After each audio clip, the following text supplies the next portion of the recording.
Hello everyone, সবাই কেমন আছো? আশা করি সবাই খুব ভালো আছো আর আমিও খুব ভালো আছি।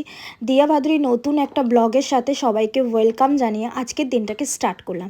দিনটা স্টার্ট করলাম বাজার দিয়ে, কারণ আমি গেছিলাম জগৎপুর বাজারে বাজার করতে। অনেক দিন ধরে ঘরে বাজার ছিল না, তাই ভাবলাম যে আজকে বাজার ফাইনালি করতেই হবে।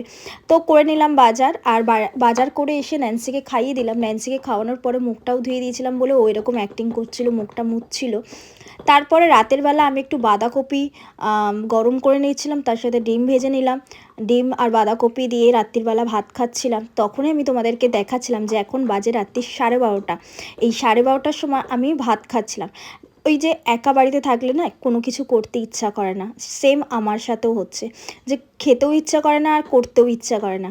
তাই এতই খিদে পেয়ে গেছিলো, ভাবলাম না উঠে খেয়েই নিই, তো খেয়ে নিলাম। এটা হচ্ছে তার পরের দিন বিকালবেলা গেছিলাম একটু চাউমিন খেতে, মনটা চাউমিন চাউমিন করছিল। আর সত্যি কথা বলতে কি বলো তো, শীতকালটা এলেই না বিকালবেলা হলেই মনে হয় কিছু না কিছু একটা খাই। তো ওরকমই আমার প্রত্যেক দিন বিকালবেলা এখন তাই মন চাইছে কিছু না কিছু খাই। এটা হচ্ছে তার পরের দিন ন্যান্সির চিকেন করে নিয়েছিলাম, তার সাথে আমি ইলিশ মাছ বানাচ্ছিলাম। ইলিশ মাছটাকে একটু সর্ষে দিয়ে মাখিয়ে রেখেছিলাম, তার সাথে লাল শাকটা ভেজে নিলাম। তারপরে ইলিশ মাছটা মাখানোর পর কড়াইতে দিলাম, হালকা জল দিয়ে দিলাম। জলটা দিয়ে আঁচটাকে সিম করে নিলাম।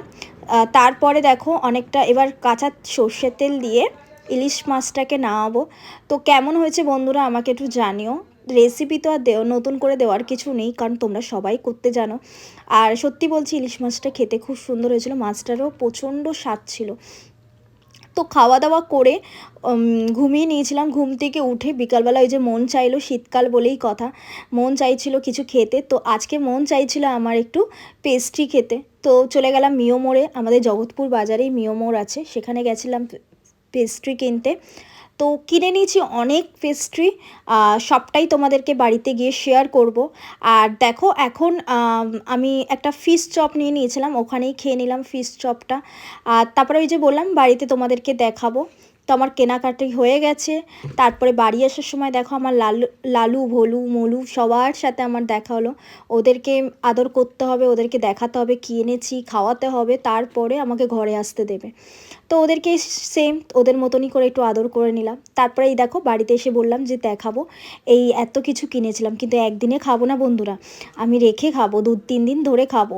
তারপরে এই দেখো ন্যান্সির সাথে আমার এইভাবেই দিনটা কাটলো। তারপরে তোমাদের ভালো লাগলে লাইক কমেন্ট শেয়ার করে দিও। আর ফেসবুক থেকে দেখলে পেজটাকে ফলো করে দিও। আর ইউটিউব থেকে দেখলে পেজটাকে সাবস্ক্রাইব করে দিও। তো বন্ধুরা আজকের মতন এইটুখানি। তো thank you watching my video. Tata.